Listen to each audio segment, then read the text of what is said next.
Kapag ang katawan ay acidic, lahat ng sakit pwedeng pumasok. Pero kapag ang katawan ay alkalinized, hindi acidic, walang sakit na pwedeng kumapit.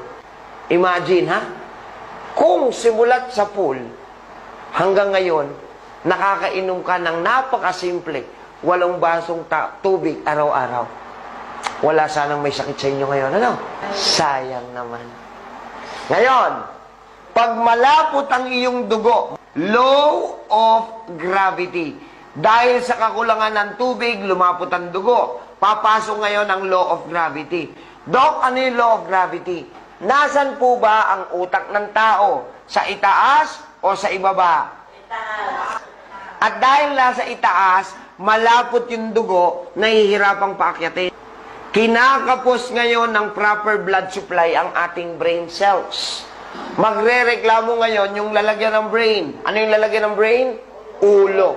Anong irereklamo niya? Sasakit siya, headache. Kikirot siya, migraine. Mahihilo siya, dizziness. Mawawalan siya ng balanse, vertigo.